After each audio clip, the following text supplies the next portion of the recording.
Today we're going to be talking a little bit about irritable bowel syndrome. This is one of the most vexing problems that we as gastroenterologists see, and I put together a little slide presentation to give to my colleagues, but I thought I'd talk to you a little bit about this today and help you to understand more about this complex illness that we're only just beginning to learn more about. We'll talk about the different types of treatments, what the cause might be, and how you as a patient might be able to help yourself and take care of yourself better with irritable bowel syndrome.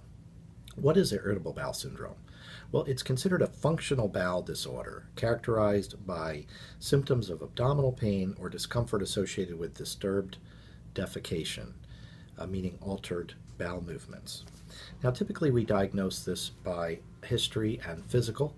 There are some specific criteria called the Rome criteria that we can use to make the diagnosis better and that your physician can apply. And these say things such as having abdominal pain that's relieved with defecation, symptoms for a couple of months, and cramps in the absence of finding anything obviously physical on your examination.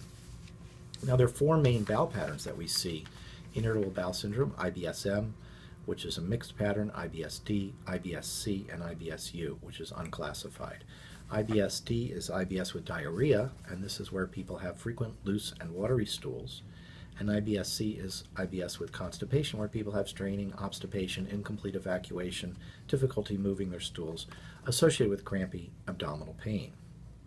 Now, the symptoms may have the following characteristics, including constipation variably resulting in complaints of hard stools of narrow caliber, painful or infrequent defecation, and intractability to laxatives, meaning they don't respond very well when you take a stool softener. Diarrhea is usually described as small volume of loose stools with evacuation and urgency and frequent defecation. There's also a characteristic feature of bloating, gas, cramps, and discomfort. There are many different types of symptoms, including pain in the lower abdomen, sharp pains that are superimposed on a constant dull ache. Meals may precipitate the pains, and defecation may improve the pain but not fully relieve it. The pain may occur from gas pockets occurring up in the upper parts of the colon, and may actually cause an anterior chest pain as well. Symptoms can also be associated with heartburn or dyspepsia, which is stomach upset. Fibromyalgia may be seen quite frequently, and stressors may precipitate the symptoms.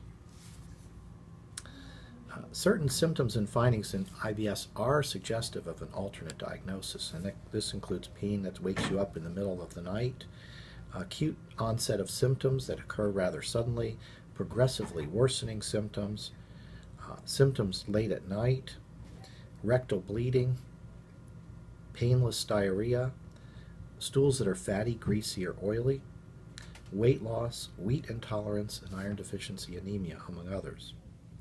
Now, generally, laboratory evaluation is very simple. We do recommend testing for celiac or gluten intolerance and checking a blood count and stools for parasites and Giardia antigen if you don't live in an area where that is common.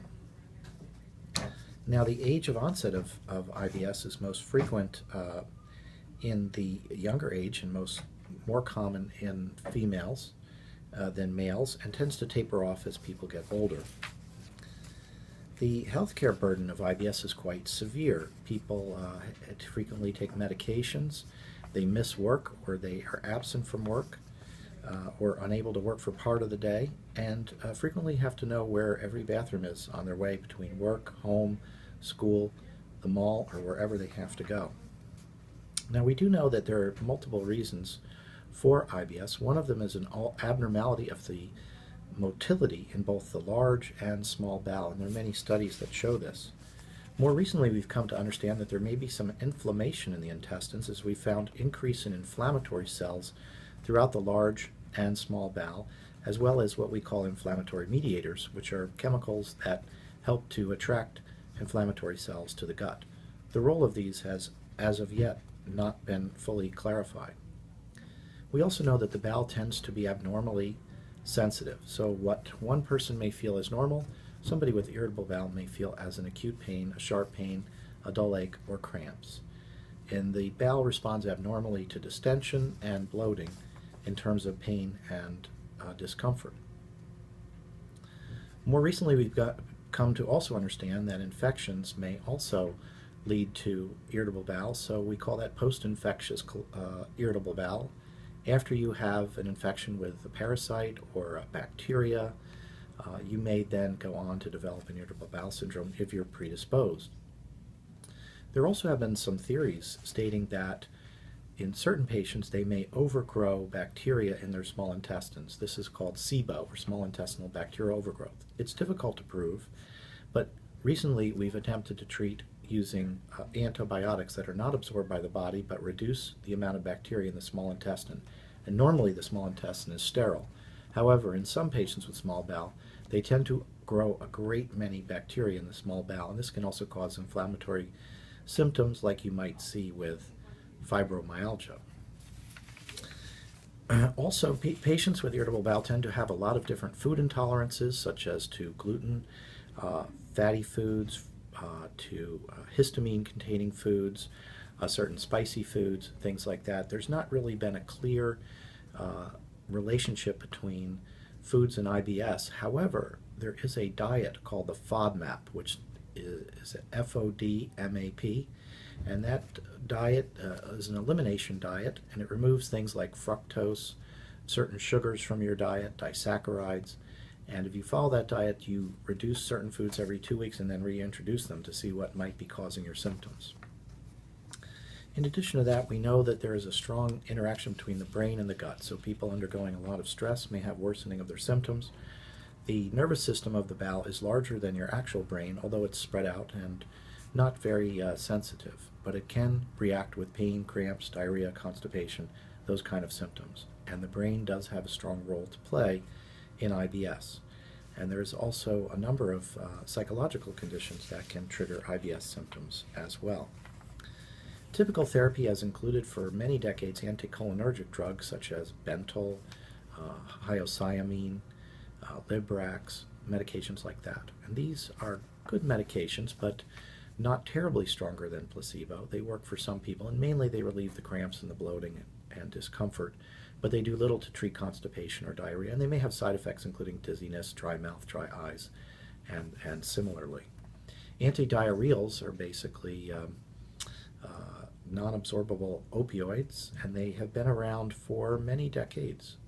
These drugs are very effective in controlling diarrhea, but they do nothing to help the cramps and the discomfort. We also mentioned antibiotics, which are now being used more and more.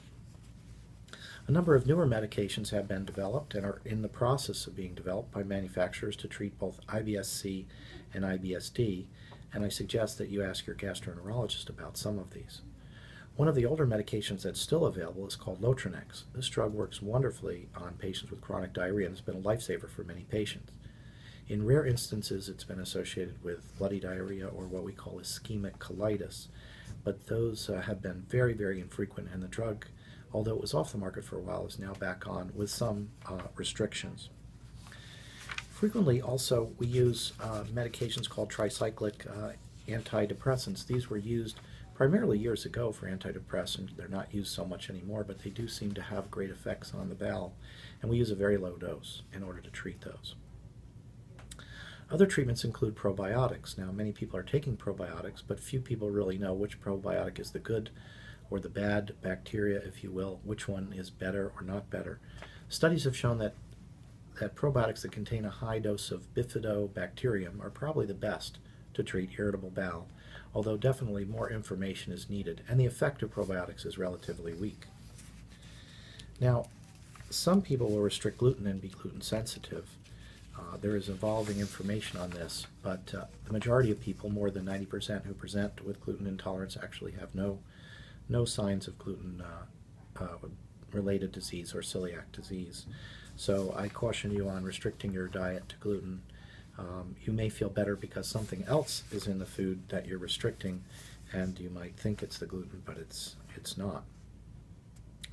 The fiber supplementation is an important treatment, although sometimes that's associated with increased gas and bloating. Now, we do know that Metamucil is probably the best fiber to take for IBS, and there have been several studies showing that.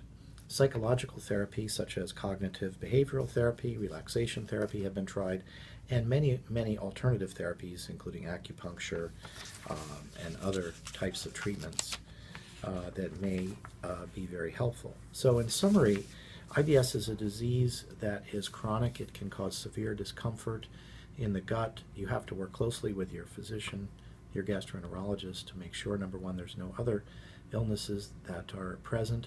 But in addition to that, you have to make absolutely sure that you get the right and proper medication and treatment if you need, and also have the right testing to ensure that there is no other overlying or underlying condition that may be causing some of your symptoms. If you have any questions, please feel free to give us a call here at Digestive Disorders, and you can reach us at our phone number at 410-224-4887. Thank you.